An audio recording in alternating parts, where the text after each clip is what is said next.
Okay, welcome to the video. Today I wanted to talk about something I call short form gaming. There's probably a better name for this, but that's what I'm going to call it. So, what is short form gaming? You know, people will just watch YouTube shorts or Instagram reels for like an hour instead of just watching a movie of similar length. Or I guess an older example would be reading comics instead of like a regular novel or a book or whatever. That's what I mean. I'm talking about the video game equivalent of fast, relatively mindless content. Short form games are games that can be played without really having to be engaged. Maybe there isn't like really a plot. Maybe the gameplay isn't too complicated. It can be like a comfort game that you just kind of put on to chill out or pass the time. Now, I'm not trying to make another video on YouTube about short form content bad, long form content good. There's enough of those out there. I just wanted to share my thoughts on how I personally interact with games like this, in case anyone cared. Anyway, some potential games, some short form content games would be stuff like Supermarket Simulator, Bloons Star Defense 6, Marvel Rivals, Schedule 1 to an extent. Now, these are just examples for me personally. These are just the kind of the games that I find myself playing a lot when I don't really know what else to do, and they're just really easy to pick up and play. Now, there's nothing wrong with these games. I love these games. Even as a kid, I used to mindlessly play games all the time, like that one mission in Lego Star Wars or that one level in New Super Mario Bros. Wii. There's just a certain comfort in knowing what to expect when you start up a game. I don't know what it is, but I would just play the same levels over and over again instead of playing a new game, or like a game that I hadn't beaten yet. Okay, so that's short form gaming. So, what is long form gaming? Okay, that also sounds really stupid, but for the sake of the video, we're gonna call it long form gaming. Long form gaming is any game that engages you, really. In the same way that like a good movie or like a good book would engage you. I think video games are an art form, or at least they can be an art form. They can just be a really beautiful experience, whether it's the story, the characters, the music, the world, like Red Dead Redemption 2, or Tears of the Kingdom, or more recently for me, Hogwarts Legacy, a game I never thought I would care about because I'm not a Potterhead. But those games, they just had me by the neck, and I couldn't stop playing them.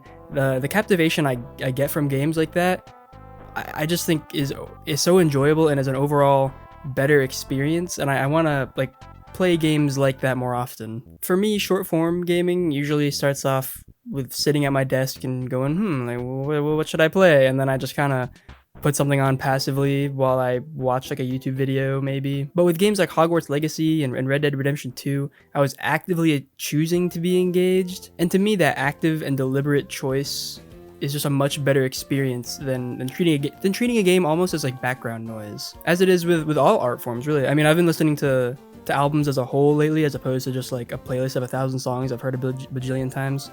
But that's a different topic altogether. I'm not gonna go into that. Now, again, there's nothing wrong with just wanting to sit down and disengage. You just want to chill for an hour, cool, play some game you've played countless times, whatever. Or like the boys are on or the girls are on and you want to play some Marvel Rivals, you know, I get it. But let's say it's Sunday, I got the whole day free, you know, I'm locking into a story, I'm connecting with a character, I'm exploring a world. That active experience in video games is just something that I want to do more, I think. Now, there is a bit of a gray area between long and short form gaming. The difference between the two generally comes down to how you play the game. Like my example earlier of Schedule 1 being a short form game, I was mainly referring to the part in the game that I'm at now. I've already kind of got everything set up and automated, but like the beginning half of that game, or the beginning portion of the game, is like very absorbing and engaging. Like you're trying to learn the story, set up your stuff, learn the mechanics, talk to the customers or whatever. But at this point in the game's development, there's no more story for me to do right now. So I'm just kind of waiting for it to update. I'm really at the point where I'm just kind of grinding for XP, and everything's automated. I got all these employees, and I mean, I don't mind it. Like, I love the game still, and I still play it. But that's just kind of an example of how you play the game changes, whether it's like short form or long form, by my definitions.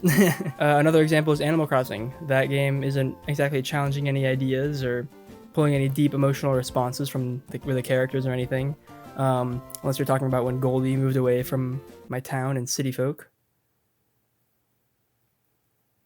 It doesn't have any cinematic cutscenes or anything, but that game can still be very engaging and a rewarding experience. Again, how you play the game is just as important as how the game plays.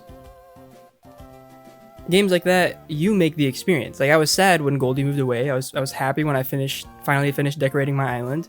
And I would spend all day finding fossils, and it was very rewarding to complete the museum. It was very rewarding. In some games, you just make your own engagement, I guess. And I'm not saying that every engaging game or long-form game has to be some crazy AAA title with sweeping orchestral music or picturesque scenery or a dramatic story. I mean, look at like games like Hollow Knight or like Undertale. Both are very absorbing and engaging games through their writing, and they don't need like crazy graphics or crazy scenery. I mean, they have very good music.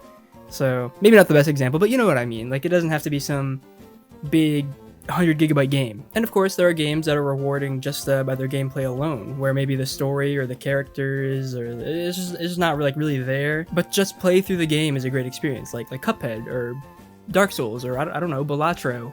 Right? It's a game where you're still engaged because you have to use your head. You have to pay attention, otherwise you're gonna lose. I think a good way to tell if a game is short form or long form is whether or not you can play that game while watching a YouTube video at the same time. If I'm able to focus on a game and focus on a YouTube video at the same time, then the game is probably short form. But yeah, I don't know. I mean, the reason I've been thinking about this is because lately, I feel like I've just refused to get invested in anything emotionally.